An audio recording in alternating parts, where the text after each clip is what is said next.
and the first pitch was fouled off. And it goes in the stands, and I'm like standing next to Gary Templeton in the dugout. And I go running up in the stands, and I got the guy who had the ball, and I said, "Hey, we'll give you a couple season tickets for the ball." He said, "Oh yeah, yeah, cool, that'd be great." And then some lady, "No, no, that ball's worth lots of money. You don't want to give it away. And convinced the guy not to give it to us. So it's really not worth anything from a dollar perspective. It just would have been nice to have. So we never got the ball. He gets it high in the air, left field. This one's got a chance, and let's go on a cowhide. Joyride, sound the horn. The RailCats clear the yard. Hello, RailCats fans, and welcome back to the RailCats Talk podcast. We are continuing with part 2 of the interview with the RailCats' first general manager, Roger Wexelberg. There's going to be a handful of things that we do go over in this interview with him on part 2, just like name, image, hiring of Tommy Williams, hiring of Renee, Jason, all that other fun jazz. The hiring of Greg Taggart will come in part 3, which will come out next week. And then following that will be our Christmas special. Then we'll probably take about 2 weeks off, but I'll get into that more later on. But here is part 2 of the interview with Roger Wexelberg. When going back to you hire a manager, what's the process of starting this new team when it comes to players? Do you have a big pool of people to pick from, or what was your thought when it came to that? The main reason we hired Joe is because, I mean, even though my background is baseball, I'm not like a on-field guy and signing people. I don't have that network. So one of the reasons we hired Joe to begin with is he had that ingrained independent baseball network. So it was really left up to him to sign all the players. Now, before Joe came on board, I actually drafted our first 5 players. We had an expansion draft like they have. And the first player we drafted was a guy named Justin Craker, who actually went to Valparaiso University and played, I think it was Schaumburg the year before. And from inside information, I knew he was never going to play for us because he was going to be signed by a major league organization. But so I drafted him as our first player, thinking, which I think rightly so in the end, that we'd get some good publicity about it. Hey, first RailCat player ever signed by a major league organization, and plus he was a local kid and so forth. So of the 5 players we originally drafted, only one really played for us. Ultimately, Phil Thompson. He was an outfielder, played on the travel team, and then he played, I want to say, I don't know if he played 2 years, but at least 1 year when we were in the steel yard.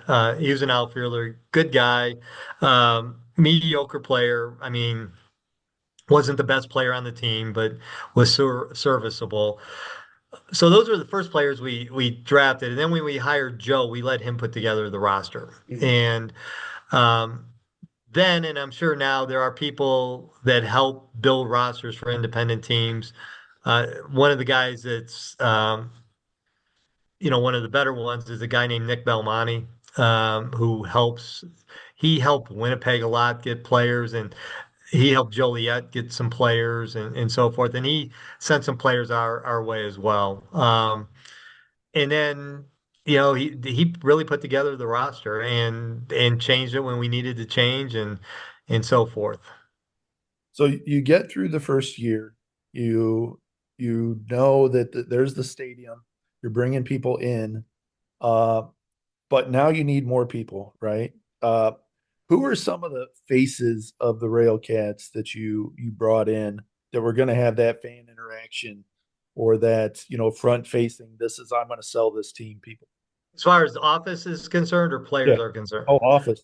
I mean, Kevin and I basically were the 2 main lead people of the organization. I was the face, I was the GM.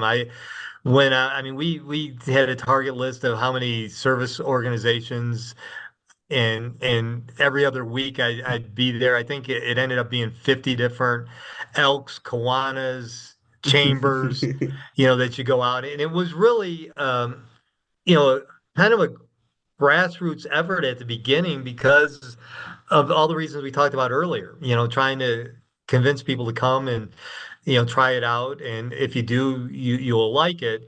And we built the model of the RailCats, basically what minor league baseball is about: fun, affordable family Mhm. entertainment. That where else can you go? And forget about the baseball end of it, just where you can take your family, enjoy a nice night out during the summer, not break the bank, and have fun.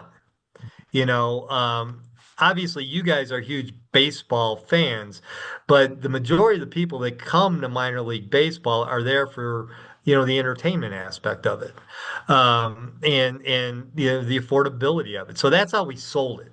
Mhm. And we had terrible teams the first 2 years in the Steel Yard, and in '04 we set the record for the most losses in a row at 14, and then we had another streak of 11 later in the year, which would have been the record, but we already had beaten the old record, and we had the most losses by any team in the league history.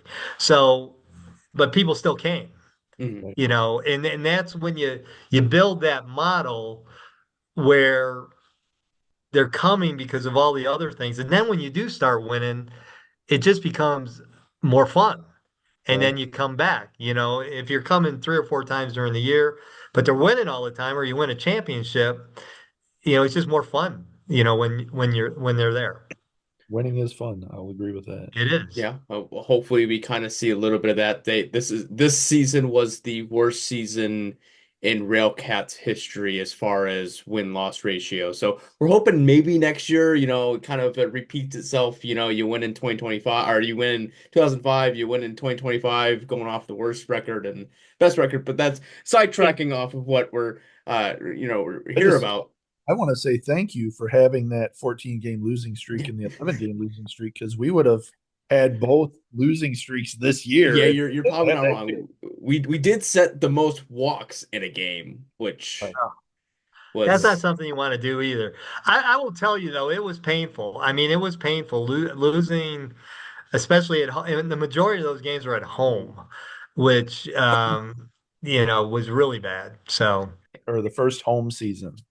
And finally, you get to open the gates and you get 7,000, was it 7,000 people that show up? How, 7,500.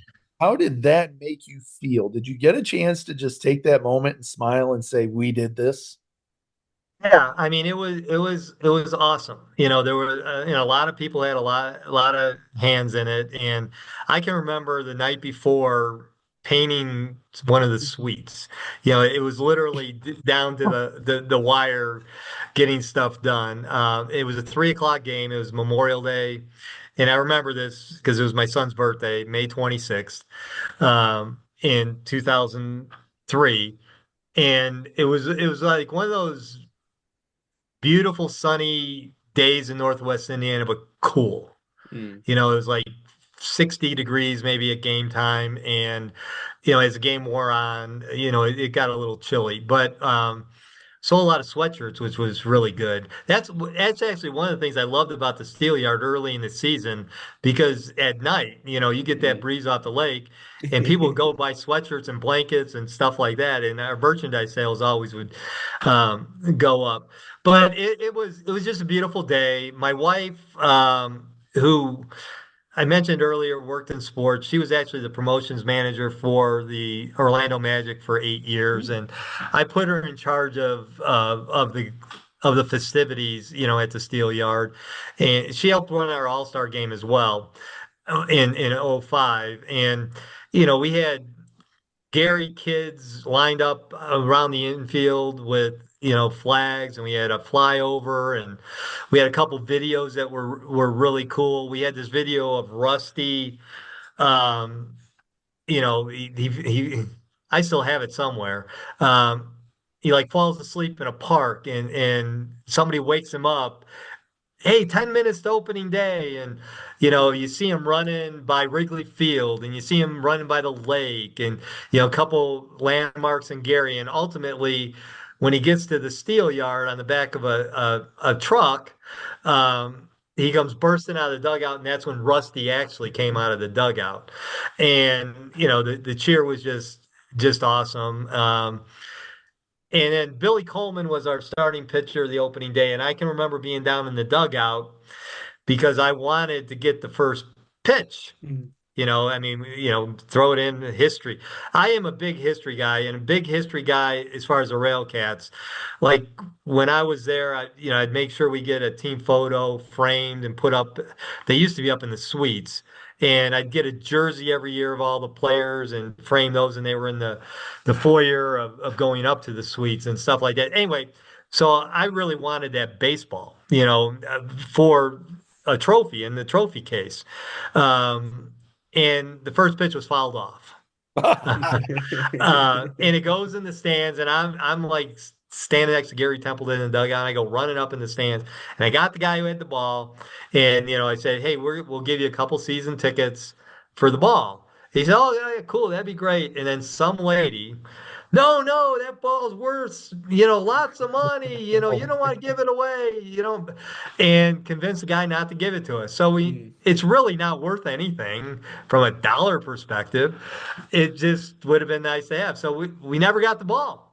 Never got the first ball that was pitched at the steel yard because this guy wanted to keep it because he was egged onto by this lady.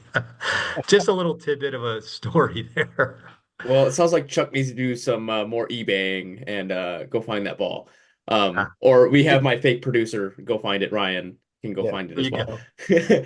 Um, I guess you build the stadium, you have Gary South Shore, but all of this doesn't happen without the name, the Railcats, right?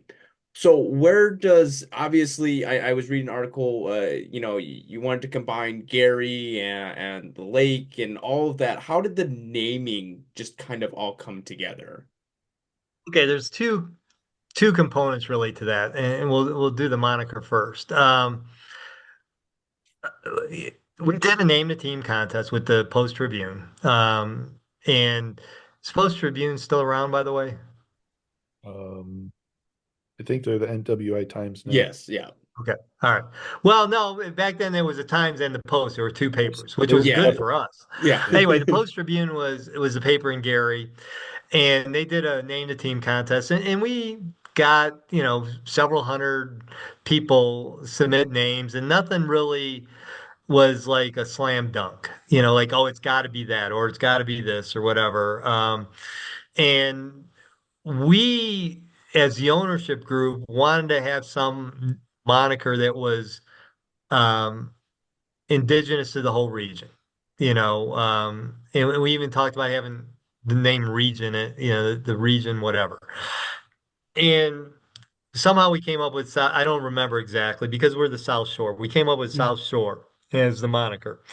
And then, and it was going to be the South Shore Railcats. At the very last minute, the Gary City Council said, nope, you have to have, and we had got signed off that it was okay to just be South Shore. And at the last minute, the Gary City Council said, you got to have Gary in it, and we were, so it ended up being the Gary South Shore Railcats. And the reason, and I understand that. You're building the stadium. You want your name in it. We were trying from a marketing perspective to be encompassing of the whole region because that's how we were going to succeed Mhm. from a fan base perspective.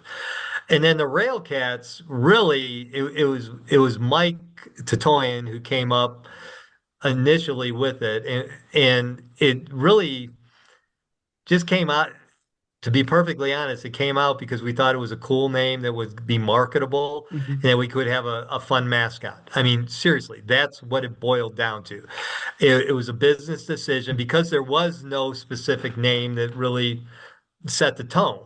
Mhm. And and I think we hit the nail on the head with both of those. I mean, the Railcats is a cool name. I think we came up with a cool logo in the beginning. I mean, it's still the logo now. When you have 20 something years down the road and you haven't changed your logo, that means it's working. Mhm. And that was a process, which we can get into in a minute. And Rusty. I mean, a cat. You can do a lot more things with a mascot. And think about this: who is the one entity that has been with the organization the whole time? it's the mascot. Yeah. Right. I mean, and we recognize that from the start. Players are going to come and go, staff is going to come and go, but the mascot that you remember when you were a 5-year-old kid coming to the steel yard is good memories. Hmm. And I know Rusty's body has changed over the years. He was a little heavier back in the day because we wanted him to be, fun and lovable and all that stuff. In fact, Rusty was so popular, we created a second mascot, I think 2 or 3 years Hmm. in, Rascal, his twin brother, because Rusty would come up to the suites during the game and go to every suite and say hi to people, and it would take him 3 innings sometimes just to get Hmm. through the suites, and you needed him down on the field. And then appearances, we get so many requests for appearances from him.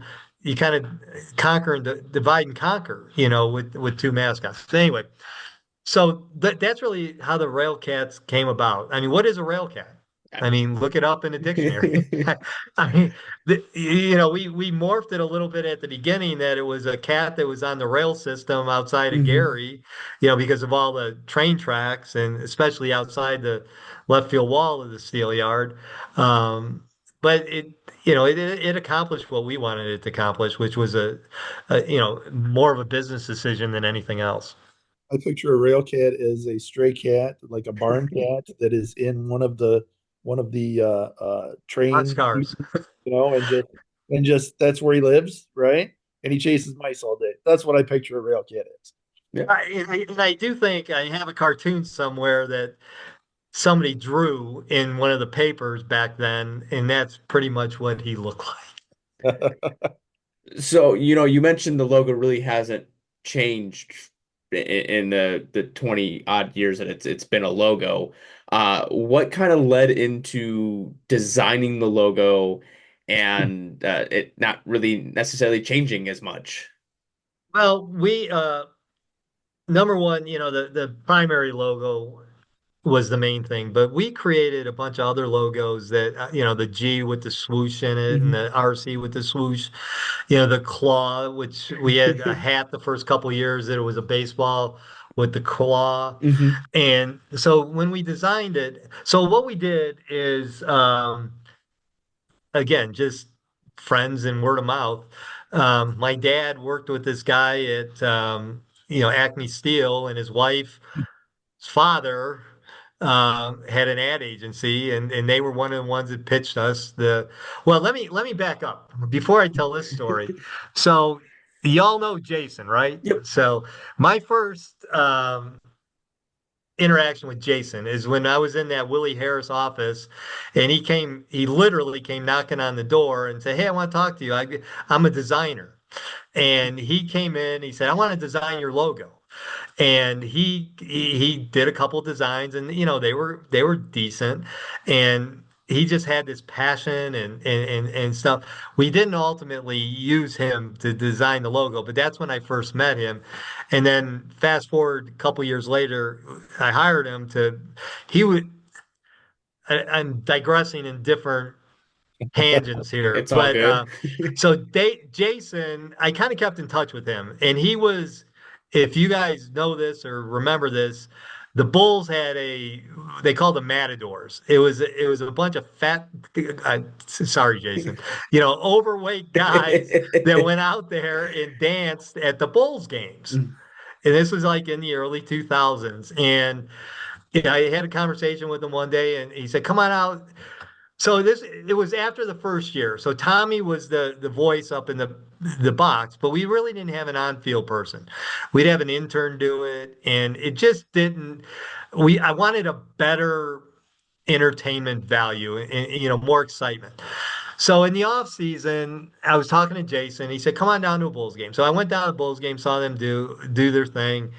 Kevin Sputic and I went down and talked to him afterwards. I said, "Hey, come into my office, next week. I want to talk to you about being an on-field entertainer." And he came in, and I told him what I wanted. I wanted somebody to interact with Tommy, because Tommy would let's make the noise and all this other stuff. Let's hear it, all the stuff that he was famous for. Um, it kind of, when you kicked it down to the field, it was kind of almost a letdown, Mm. to the field entertainment. And Jason was and is was with Tommy, the perfect combination with him. I mean, he got the fans going, he loved it, he engaged with it, he really bought into it, and now he's probably the longest tenure person with the Railcats. Anyway, so back to the logo. So Ted Muta was an ad agency in Munster, Indiana, and we went and met with Ted, and okay, and we negotiated how much it would be. I think it was $10,000 or something like that to create the logo. But Mike and I, Tatoyan, worked with them throughout the process. They would submit, this concept or that concept and this concept. And the colors, originally there was some orange colors involved with it and purple colors, and they designed the original uniforms as well. And it was just a collaboration of all of us. And we went back to the drawing board several times. We had a different face originally that was more of a frightening face that we decided to go away from. And little things in the logo, like the I beam, um, if you look at the end of the I beam, it's an I, for Indiana. Mhm. You having the Gary South Shore in the swoosh, the look on his face, just little things in the logo that we thought would be cool that could translate into other types of logos, in the theme itself of the Railcats. So we had the logo unveiling at the Visitor and Convention Center, down there in Hammond.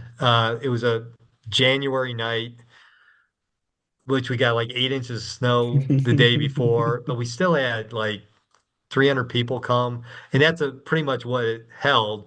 And we introduced the logo and we introduced the website that night. So this would have been January of 2002. Jim Smith, who was the first guy I hired, designed the website, and was very instrumental in a lot of the stuff that we had done originally. Like before that January, in December, we sent out Christmas cards, and it was like this claw coming out of a bag underneath the Christmas tree, and the moniker was the cat will be out of the bag after the first of the year. So it was all planned, and it was all tied into each other. Then when we unveiled Rusty, we did it at the South Lake Mall. It was right before our team went on the road that first year. So the first year when we were a travel team, we had spring training at IUN and at Valparaiso University. And then we had a dinner or a luncheon, I should say, at the Marquette Pavilion to introduce the players to the public. And we had a couple hundred people there. And then a couple days before that, we introduced Rusty at the mall, and the players were all there signing autographs and stuff. And Rusty came out. Indiana 105, hosted it along with the Times. Also was part of the sponsorship, and it was great because the mall has an ingrained crowd to begin with. And then we had a pretty good crowd come out just for that, and it was a lot of fun. Wow. So you mentioned the name, and I'm not gonna look over the name. Tommy Williams. Mhm. Yes. How do you get Tommy Williams? What's the story behind that? And then after you get him to see him with the Railcats for so long, how good do you feel about that call? No, basically he came to me, I mean, and said, I want to be your PA guy. And at the time, I didn't know who Tommy Williams was, and I did some research on him, and I just liked him as a person. I mean, when you meet Tommy for the first time, he just has that ingrained personality to have fun. And we brought him out, and he did a couple run throughs at the stadium, and I said, this is our guy, and he you're right. I mean, sometimes you luck into things. I mean, it couldn't have been a better choice, from being a great person, but also somebody who got it, and went out and knocked his job out of the ballpark. And we gave him pretty much free reign. This is you. You make it, what you want. And at the beginning there were some people mostly in our ownership group who said, "Man, this guy's a little over the top. We want the traditional baseball guy." And I said, "No, this is what we want. It's part of the package of the entertainment at the Seal Mhm. Yard, which will make it unique and memorable." And that's exactly what Tommy did. And God rest his soul. I mean, he's just a good dude. When I was years later, I was president of the Arena League team, the Rush, for a year, and I hired Tommy to be our PA guy there Oh too. wow. And yeah, and ironically, I don't know if you know these names or not. Les Grobstein, do you know that name? He was a longtime radio guy in Chicago, but he was also like the beat writer for the Rush. And then Les and Tommy were partners on the Mm. score. So, the synergies were Hmm. really good when I brought him to the Rush. And but his home was with the Railcats. I mean, that's what he'll forever. And then I worked with him. I worked at Lakeshore Public Media Hmm. for a couple years after the Railcats, and I worked with him there too. And just a quality person. It's one of those relationships that you're just very grateful for. Yes. Yeah. I mean, not even let alone what Tommy did for the Railcats, but what Tommy did for the region and Gary in general. I mean, just looking back upon him, I know, but just looking back upon what he's done, hiring him was the first step to that Well, he is process. Gary. I mean, he is Uh, Gary. I mean, another guy, behind the scenes guy that you may or may not even know, we hired as our clubhouse manager, Twin. And he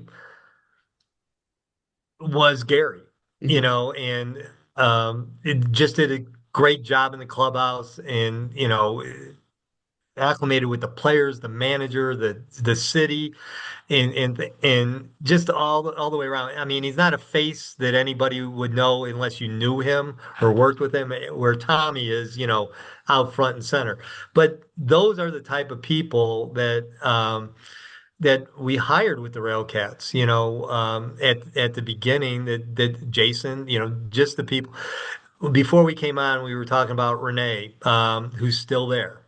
My first interaction with Renee, she worked for Coca-Cola.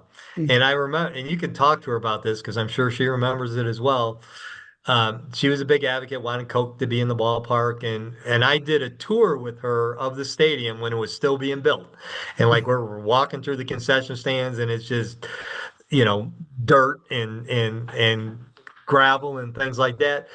But she just has an ingrained passion for the Railcats, and you get a handful of those type of people, and that's what makes your organization special.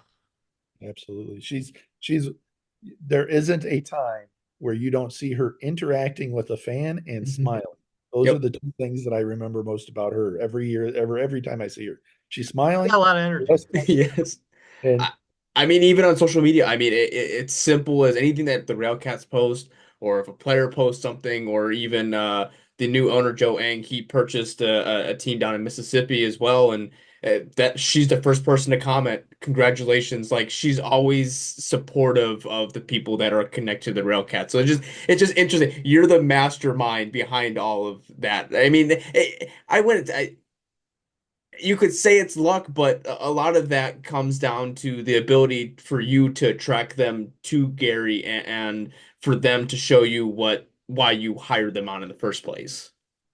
Know if I would use the term mastermind, Well, that's what number we're gonna one, go but with. we're going to run with that.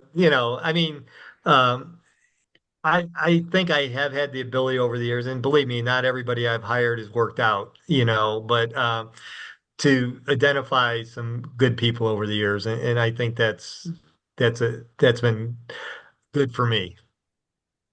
I mean, I it's mean, it's good for it, me personally, yeah. good for me Yeah. that makes you feel good, Oh not yeah. like a pat on the back. Good for me. No, I guess the ultimate question that it comes down to is how did it feel being the general manager of the RailCats, seeing it from its infancy to what it was, by the time that you left, what you built it into, or what not you, but other people as well built it Right. into, on those final days or however, it ended, but how did it just feel in your tenure being the general manager? It was great. I mean, the word you just used, infancy. I have used this term before. It's like a kid. I mean, it's something that you were there from the beginning, literally the first shovel, and all the people that were instrumental in making it happen over the years. But being there from the beginning and going through some lumps at the beginning, the travel team, that was not an easy year. Not winning the first couple of years was not easy, but I can remember, when when we clinched a playoff spot. It was a night game, Friday night game in 2005, and Greg Taggart coming in. I was in the ticket office, and Greg Taggart coming in and just, we hugged. I mean, it just how it all culminated from going in '04, the worst team in the league, to '05 being league champions, and then the success that Greg had with the team for the next 5 years, we made it to the championship Mhm. series, and won another one of those. And it's really, when I look back at it, the years we won, we probably shouldn't have won. In the years we lost, we should have won. And it all evens out. I mean, that first year in '05, Fargo was such a dominating team. We had beaten them only like 3 or 4 times in the 3 years or 4 years of existence at that point. And, they had a 2-0 lead that just, there was no way we were going to win. But we did. We found a way to, come back and win Friday night, and then Saturday with a really close game, and then Sunday. In fact, I tell this story to people now, is we we didn't even have champagne, on that Sunday, because the likelihood, we didn't even think about it. I didn't even think about it until like Sunday morning. I said, "Hey, what if we win today? We have no champagne," and you couldn't buy liquor in Indiana on Right. Sunday. Mhm. Right. I literally, at 11:30, the game's at 2 o'clock on Sunday. I'm driving to Illinois, and I went to like a Walgreens or something, and in Illinois they didn't serve liquor on Sunday until noon. So it's like, if you ever seen the movie The Blues Brothers, where they're in the elevator at the end, you're waiting for the door to open, and I bought a couple cases of champagne and drove it back, and I got back. This was actually good for me because I would have been a nervous wreck, to be doing something 2 hours before the game. Um, and got back about 1 o'clock, an hour before the game starts. The doors are opening, the gates are opening, but we had the champagne and we used it. Yeah, that's insane. That's insane. And the good thing is, I think that if it was illegal to do that, to bootleg alcohol over from Illinois, the statute of limitations is probably wore out. Yeah, I'm not worried about it now. No. The 0-2. Swing and a miss, strike three. Wrap this one up in green and white.